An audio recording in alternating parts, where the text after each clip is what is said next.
우리에게 있어서 신앙 성숙은 말씀대로 살고자 하는 순종에 있을 것입니다.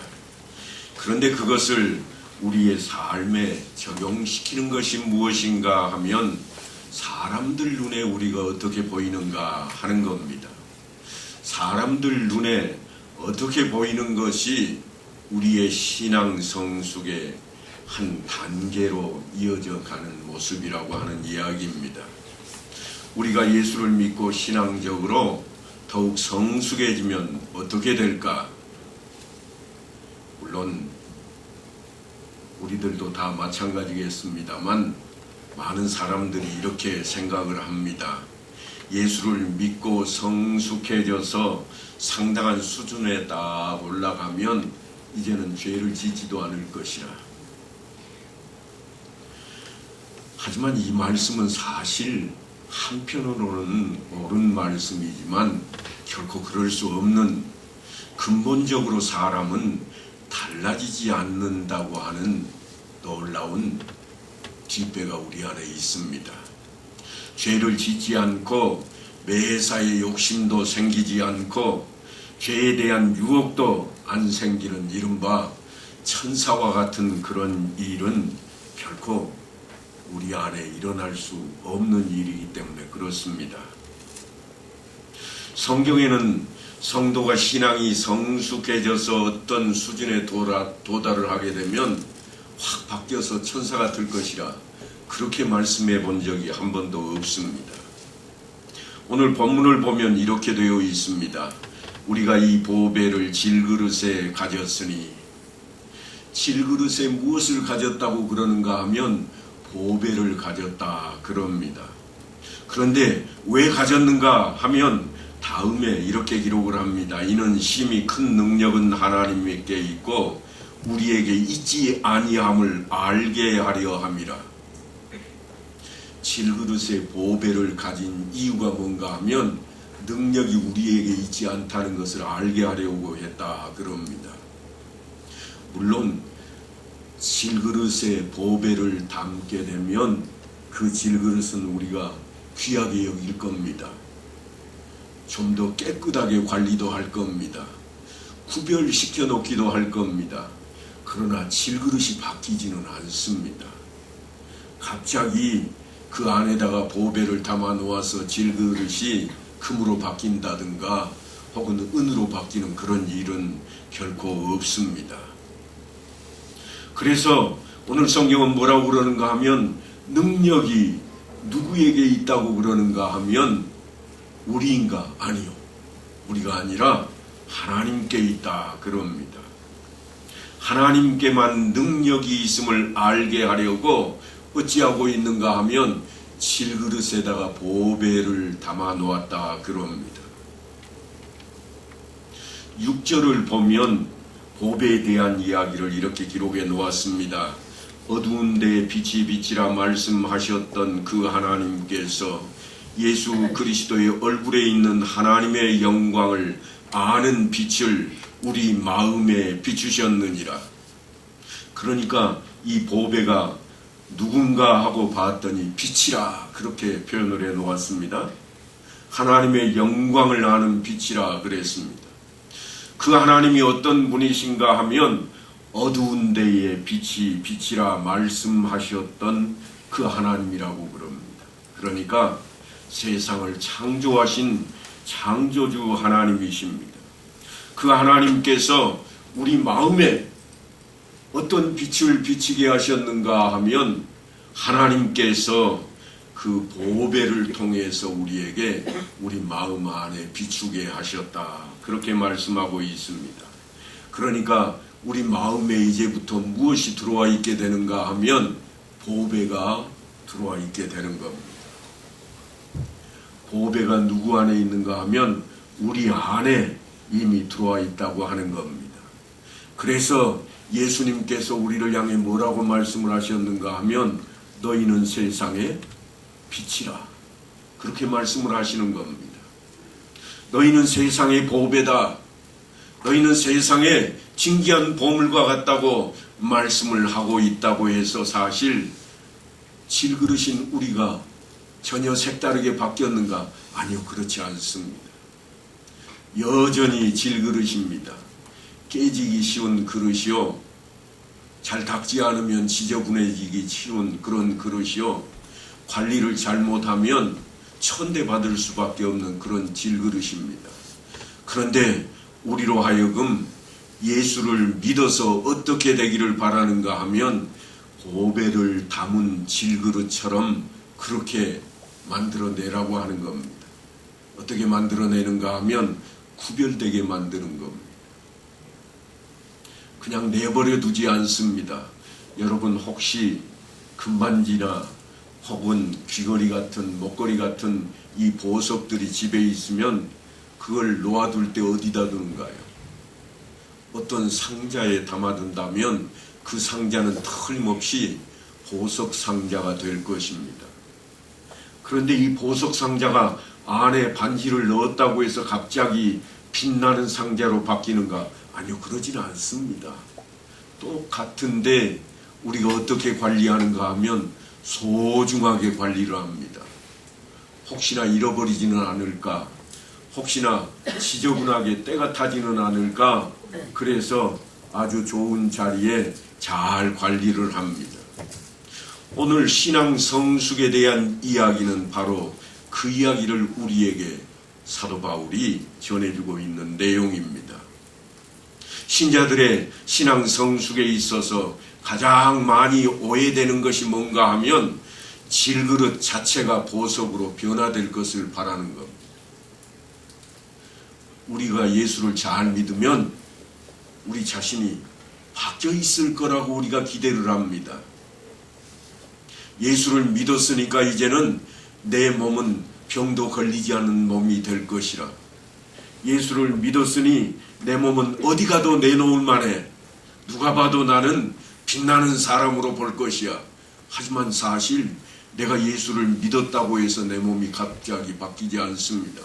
내가 단정하게 가꾸지 않으면 여전히 우리 몸은 쓰레기더미 안에 들어가 있으면 쓰레기처럼 보일 것이요, 흙탕물 뒤집어 쓰고 있으면 흙탕물처럼 보일 겁니다. 그러니까 어떻게 해야 할 것인가? 보배를 담은 보석함처럼 귀하게 구별되게 깨끗하게 관리하고 이끌어 나가야 할 책임이 우리에게 있다고 하는 것입니다. 질그릇 자체에는 결코 변화가 없습니다. 하지만 하나님께서 우리에게 요구하시는 것이 질그릇을 천사로 만들겠다, 그런 적이 한 번도 없습니다. 너희 안에 이 마음을 품으라. 어떤 마음이요? 예수 그리스도의 마음을 품으라. 어디에다가? 너희 안에다 품으라는 겁니다. 우리의 겉이 바뀌지 않습니다. 안에 예수 그리스도를 품음으로써 우리의 성품이 바뀔 수는 있지만 성품이 바뀔 뿐 여전히 내 육신은 그대로 있는 겁니다. 틀림없이 하나님께서는 나중에 우리를 변화된 모습으로 하나님 나라로 이끌어 올리실 겁니다. 그때가 되면 우리는 변화된 모습으로 그렇게 확 바뀌겠지만 지금 이 땅에 우리가 생명을 가지고 육신으로 사는 동안은 결코 바뀌지 않는다고 하는 겁니다. 나이가 들면 늙어가고 점점 기력도 쇠약해져 가고 그게 우리의 모습입니다. 하지만 우리 안에 예수 그리스도가 담겨 있으면, 그리스도의 마음이 우리 안에 담겨 있어서 우리가 그걸 품고 있으면 우리의 성품이 달라지고 우리가 바라보는 시각이 달라집니다. 어떻게 달라지는가? 보석처럼 귀하게 여겨진다고 하는 겁니다. 그러니까 성경이 요구하는 것은 세상 사람들 가운데 우리가 변화된 모습으로 잘 관리하고 구별시키고 그렇게 한 모습을 바라고 있는 것이지, 갑자기 높은 자리에 앉고 뭔가를 많이 가지고 또한 떵떵거리는 그 자리로 우리를 요구하고 있는 것은 아니라고 하는 겁니다. 하지만 사람들은 보통 우리의 삶의 목표를 자기를 치장하는 데에 많이 쏟아붓습니다. 명예와 자기 만족을 위해서 최선을 다하는 삶을 살아간다고 하는 겁니다. 하지만 예수 믿는 사람은 우리 육신 때문에 살고 있지 않습니다. 영혼 때문에 살아가는 겁니다. 하늘을 소망하기에 우리 영혼이 어떠해야 할 것을 기대하며 살아가는 겁니다. 어떤 사람이 신문지로 가방을 하나 접어서 만들었다고 한번 생각을 해봅시다. 이거를 아이에게 주려고 들고 나가다가 바람에 날려서 이게 시궁창 안으로 저 가운데로 빠져버렸습니다. 그러면 어떻게 할까요? 여러분은 어떻게 하시겠습니까? 조금 전에 신문지로 가방을 하나 접은 겁니다. 그냥 발 걷어붙이고 뛰어 들어갈까요? 대부분의 사람들은 그러지 않을 겁니다. 왜냐하면 집에 가면 신문지가 있고 까짓것 한 번 더 접으면 되지. 내가 꼭 내 발을 지저분한 시궁창에 빠뜨리면서까지 들어가야 할까? 그런데 기어이 들어가는 사람이 있습니다. 끝까지 쫓아 들어가는 사람이 있습니다. 그러면 사람들이 구경을 합니다. 무슨 일이야? 아니 저 신문지 한 장 때문에 저 사람 저기로 왜 들어가? 미쳤나? 그런데 이 사람은요, 그 신문지 안에다가 자기 손주에게 줄 돌반지를 넣어놨습니다. 안 들어갈 사람이 어디 있겠어요? 들어가야 됩니다. 왜냐하면 그 안에 뭐가 있으니까요. 금반지가 있잖아요. 보석이 있잖아요. 하나님께서 우리를 그렇게 귀하게 여기셨습니다.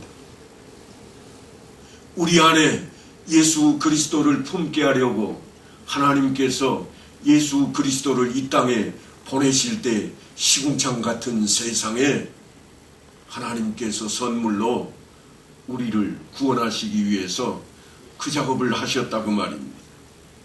그리고 우리 안에 보석을 딱 담아 놓았습니다. 그러니까 하나님께서 우리가 어디에 있든 무슨 일을 하든 우리 모습이 좀 깨져야 할지라도 내 안에 있는 그리스도가 살아있다면 틀림없이 하나님은 우리를 버리지 않으실 겁니다. 하나님께서는 우리를 결코 던져버리지 않으실 겁니다. 귀하게 여기실 겁니다.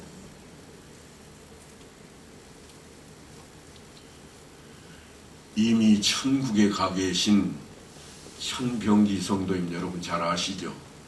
제가 종종 한 번씩 말씀을 드립니다만 우리의 경각심을 갖기 위해서 제가 말씀을 드리곤 합니다. 아마도 제가 나중에 제 목회에 대한 이야기를 책으로 쓴다면 아마도 그분 이야기가 제법 들어갈 것 같습니다. 왜 그런가 하면 많은 분들이 신앙생활을 열심히 하고 많은 일들을 해놓았음에도 불구하고 그분이 왜 그렇게 내 마음의 중심에 들어가 있는가? 그것은 우리가 그분을 너무나 잘 알기 때문입니다. 예전에 그분이 예수 믿는 자들을 얼마나 핍박했는지 누구라도 다 잘 압니다. 이미 여러분께서 잘 아는 그런 분입니다. 그런데 어느 날 그분이 저를 찾아오셨습니다. 언제 찾아오셨는가 하면 암이 몸에 퍼져서 이제 죽을 날이 많지 않을 때 찾아오셨습니다. 그러니까 선고를 받고 저를 만나러 오신 겁니다. 그래서 뭘 요구했을까요? 목사님 기도해 주세요. 이 병 좀 낫게 해 주세요. 그랬을 것 같지요? 전혀 다른 이야기를 하셨습니다. 그분이 병 낫게 해 주세요. 그렇게 이야기를 한 게 아니라 저를 만나러 와서 하신 말씀이 뭔가 하면 목사님 저 세례 받고 싶은데 세례는 저희 교회가 1년에 딱 2차례 지금 시행을 하고 있습니다. 절기 때만 하고 있거든요. 부활절 바로 전주에 그리고 추수감사주일 전주에 세례예식을 펼치고 있는데 이분이 그때가 아닌데 찾아오셔가지고 그 말씀을 하고 있는 겁니다. 하나님의 자녀되는 것이 소원이라는 이야기입니다. 그 말씀을 하시고 그 다음날 병원에 입원했다는 소식을 제가 들었습니다. 그래서 병원에 찾아갔습니다. 찾아갔더니 그분이 그렇게 이야기합니다. 이제 내게는 돈 많이 모으는 것도 자녀들이 출세하는 것도 내 이름을 명예를 지키는 것도 아무 소용이 없습니다. 다만 제가 필요한 것이 있는데 목사님, 저에게도 죽음이 지금 가까이 다가오고 있습니다. 그러니 제발 저를 세례받게 좀 해주십시오. 제가 저희 아내한테 물어봤더니 세례를 다음 절기 때 한다고 그러는데 그때까지 내가 못 살겠습니다. 그래서 그는 소원이 뭐가 되었는가 하면 세례받는 거였습니다. 저희의 당회록에 보면 이렇게 기록이 되어 있습니다. 천병기 성도가 세례받기를 원함으로 당회에서 병상 세례를 베풀기로 결의하다. 병원에 찾아가서 그러니까 그분의 신앙 고백을 확인하고 병원에 찾아가서 세례를 베풀었습니다. 그분은 죽음이 가까이 다가올 때 무엇을 택했는가 하면 성부, 성자, 성령의 이름으로 세례받는 것을 택했습니다. 하나님의 자녀 되는 것을 택했습니다. 그 어떤 것, 병을 낫는 것을 택한 것도 아니요, 또한 자기 자녀들이 잘 되는 것을 택한 것도 아니요, 자기가 오래 살 것을 택한 것도 아닙니다. 나는 죽어갈 겁니다. 그런데 세례를 받고 하나님 앞에 서고 싶습니다. 이게 그분의 소원이었습니다. 천국을 바라보며 그렇게 그분은 세상을 마감했습니다. 제 마음속에 늘 그분이 아직도 살아있는 것처럼 생생합니다. 아직 얼굴도 안 사라졌습니다. 몇 년만 지나면 가까이 지내던 사람도 얼굴이 가물가물할 것인데 그분 얼굴이 아직도 생생히 제 마음속에 남아있는 모습입니다. 그는 자기 그릇에 더 이상 신경 쓰지를 않았습니다. 오직 무엇을 담을까? 내 마음에 무엇을 담을까? 그 안에 보배를 담고자 했던 겁니다.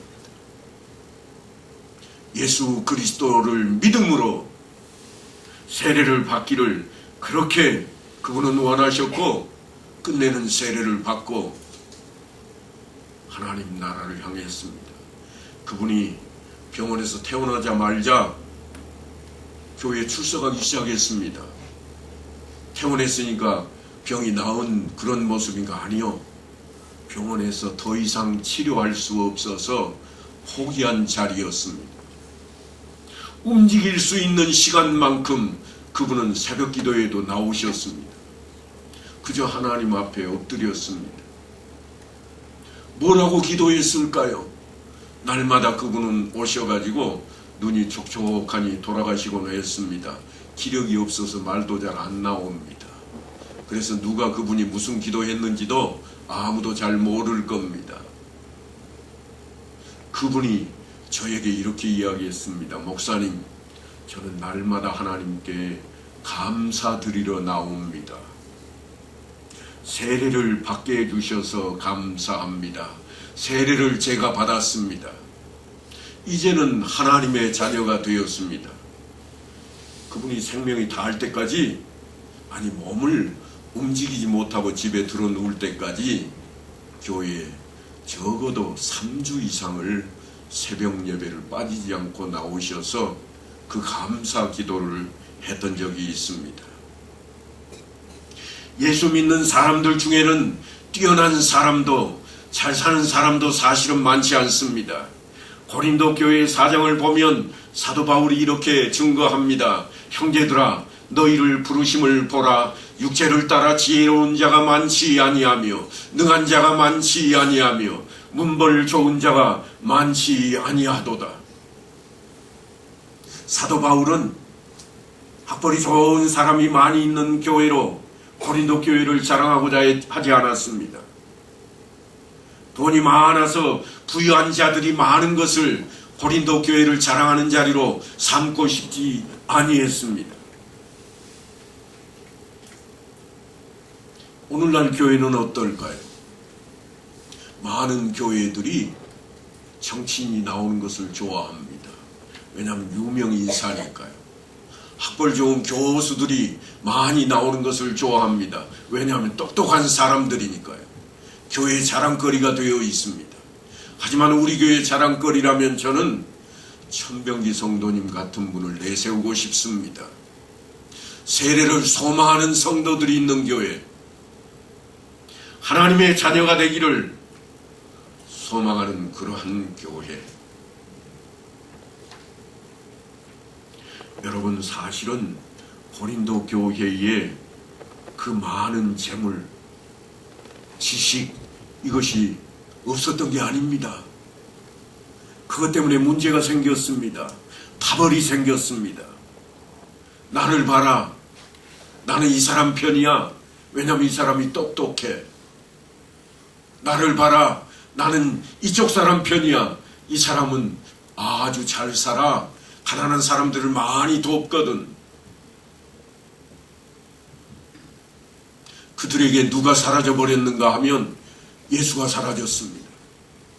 착한 일은 드러났고 똑똑함도 드러났고 잘 사는 것도 드러났는데 정말 품어야 할 예수 그리스도가 사라져버렸습니다.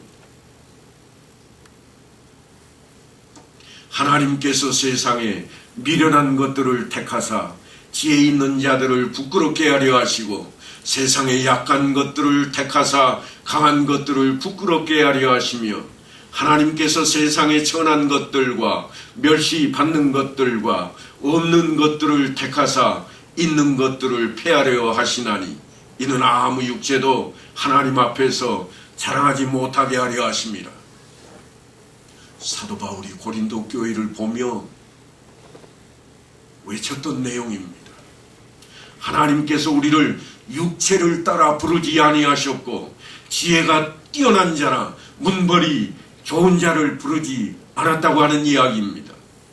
이 말씀을 다시 해석을 해보면 우리가 예수를 잘 믿으면 문벌이 좋게 되기를 바라거나 우리가 예수를 잘 믿음으로써 부유한 자리에 있게 되는 것을 바라는 그러한 신앙을 하나님이 바라시지 않는다고 하는 겁니다.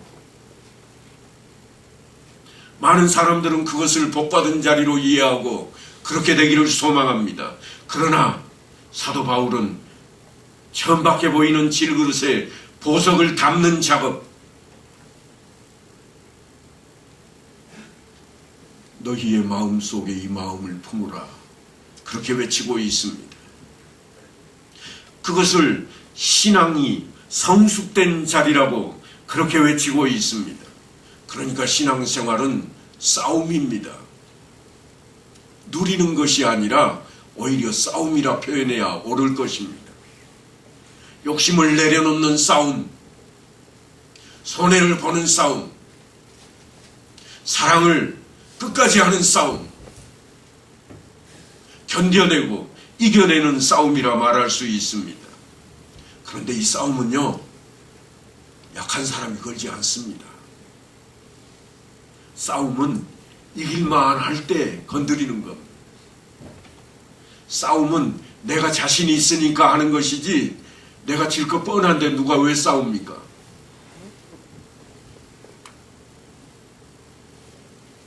하나님께서 우리를 향해 걸어오신 싸움이 신앙의 싸움입니다. 하나님께서 우리에게 걸어오신 싸움이 너희가 질그릇이 아니냐, 너희 안에 이 마음, 이 보배를 품으라, 이 싸움입니다. 그러니까 주는 대로 담으라는 겁니다. 내가 잘났으니까 내놓으라는 게 아니라 야, 너는 아무 상관없어, 내가 주는 대로 담아. 이게 하나님의 싸움입니다. 질그릇 차원에서 승리나 질그릇 자체로 남을 압도하는 것은 우리 기독교인에게 있을 수 없는 자리입니다. 다시 말해서 예수를 믿는다고 하는 것은 우리는 다만 질그릇이어서 우리 안에 담고 있는 예수를 늘 돋보이는 자리로 나가야 되는 겁니다. 세상 사람들은 그것을 모릅니다. 그래서 그릇을 날마다 닦습니다. 죄성이 있는 사람은 아무리 깨끗이 닦아놓아도 죄성이 안에 남아있을 수밖에 없습니다. 그러니까 세상 사람 중에 가장 잘 사는 길은 뭔가 하면 도덕적인 사람이 되는 겁니다. 자신들이 생각하는 죄를 짓지 않는 사람, 법 없이도 사는 사람, 잘할 수 있는 최고의 경지가 뭔가 하면 죄를 짓지 않는 겁니다. 하지만 예수를 믿는 사람에게는 하나님께서 선하게 살라 그렇게 말씀을 합니다. 이 선하다고 하는 말이 도덕적인 선이 아닙니다. 하나님을 알라고 하는 말씀입니다. 그러니까 성령의 열매를 맺을 수 있는 그런 사람이 되어야 한다고 하는 겁니다. 여전히 우리 몸은 죄성을 가지고 있습니다. 늘 죄를 드러낼 수밖에 없는 그런 우리의 모습입니다. 그러니 죄를 누르기 위해서 무엇이 필요한가 하면 빛이 필요합니다. 빛이 있으라 하심에 무엇이 물러갔나요? 어둠이 물러가는 겁니다. 어둠은 빛과 함께 공존할 수가 없습니다. 예수 그리스도로 거듭났고 하나님의 자녀가 되었음에도 불구하고 아직도 죄를 지을 수밖에 없는 어려움이 우리에게 있습니다. 근본적으로 하나님을 모르는 죄로 향하지는 않습니다. 왜냐하면 하나님의 자녀니까. 실수하고 넘어지고 때로는 절망하지만 여전히 하나님을 앙망하는 그러한 삶으로 나아가는 것이 예수 믿는 자들의 삶이요 신앙이라 말할 수 있는 겁니다. 너희가 그것을 먹는 날에는 너희 눈이 밝아져 하나님과 같이 되리라. 창세기 3장 5절에 있는 말씀인데 사탄이 하와에게 찾아와서 외쳤던 이야기입니다. 뭐라고 하는가 하면 이것을 먹으면 너희 눈이 밝아져서 무엇과 같이 된다고요? 하나님처럼 된답니다. 사람은 늘 하나님이 되고자 하는 그러한 경지를 꿈꾸는 자리에 있습니다. 바로 그것이 뭔가? 그것이 죄입니다. 내가 하나님보다 더 높은 자리 아니 그 자리에 내가 앉고 싶어하는 겁니다. 하지만 질그릇은 결코 변할 수가 없습니다. 가치의 기준과 중점을 보배로 옮겨 놓아야 합니다. 내 안에 무엇을 담을 것인가? 내 안에 쓰레기를 담으면 이 그릇은 쓰레기통입니다. 내 안에 보석을 담으면 내가 아무리 못난 그릇이어도 보석함이 되는 겁니다. 내가 이렇게 오랫동안 예수를 믿고 있는데도 아직도 죄에 대하여 손이 간단 말인가? 이게 우리의 진모습입니다. 그것이 무엇인지를 아는 만큼 나의 주장이나 주권을 하나님께 맡기고 엎드려야 되는 자리로 우리가 나와야만 합니다. 의사가 실력이 있는가 그걸 보려면 뭘 보면 알 수 있는가 하면 치명적인 환자가 그 의사를 얼마나 찾아오는가 하는 겁니다. 음식이 맛이 있는가 없는가 하는 것을 알려면 그 식당 앞에 줄을 서고 있는가 하는 것을 보는 겁니다. 우리가 예수를 얼마만큼 잘 믿고 있는가 하는 것은 예수 믿는 사람이 아닌 세상 사람이 볼 때에도 저 사람은 예수쟁이야. 그렇게 보여야 됩니다. 왜냐하면 이 그릇 때문이 아니라 내 안에 담긴 예수의 성품이 우리를 통해서 드러나기 때문입니다. 너희는 세상의 빛이라. 여러분, 교회가 바로 그 자리입니다. 그릇 싸움을 하는 곳이 아닙니다. 교회는 결코 내 그릇이 낫고 네 그릇이 못하다고 하는 그릇 싸움을 하는 자리가 아닙니다. 내 안에 보배인 그리스도를 담고 있는가 하는 싸움입니다. 그러니까 사람끼리 싸우는 것이 교회가 아닙니다. 나와 싸움입니다. 내 안에 예수를 품고 있는가. 깨어진 질그릇 사이의 보배가 다른 사람들에게 더 많이 보이면 신자의 삶이라 말할 수 있습니다. 여러분 곰곰이 생각해 보십시오. 스데반이 어떻게 죽었는지. 그는 돌에 맞아 죽었습니다. 예수를 전하다가 졸지에 돌에 맞아 죽었습니다. 실패한 인생 같습니다. 그런데 그 깨진 돌 사이로, 그 그릇 사이로 무엇이 보였는가 하면 예수 그리스도입니다. 하나님 우편에 계신 예수 그리스도를 내가 보노라. 사랑하는 성도 여러분, 우리의 신앙의 수준은 너는 질그릇일 뿐이다, 결코 네가 보배가 아니다 하는 차원의 자성의 목소리가 내 안에서 들려와야 됩니다. 그래서 어떻게 해야 될 것인가? 내 안에 그리스도를 품어야 되겠다. 내가 보물이 되는 것이 아니라 내 안에 보물을 품고 있는 내가 질그릇에 충실한 그 자리로 나아가겠다고 다짐하는 그러한 싸움이 우리 안에 있어야 할 것입니다. 그래서 나를 통해서 예수 그리스도가 보여야 됩니다.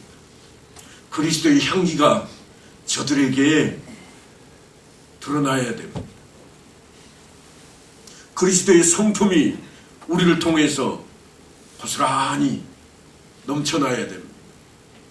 넘실거리는 파도처럼. 그렇게 될 때에 나의 삶이 하나님께 영광을 돌리고 또한 세상의 영광을 하나님께로 드리는 자리로 나아가는 그러한 모습이 될 것이며, 우리 교회가 그런 성도들로 채워질 때에 너희는 세상의 빛이라 하신 주님의 말씀을 이행하는 그런 성도들로 가득한 복받은 교회가 될 것입니다. 사랑하는 성도 여러분, 이제 우리가 나를 통해 무엇이 보일까 하는 고민을 하는 이 한 주간의 삶이 되기를 간절히 축원합니다.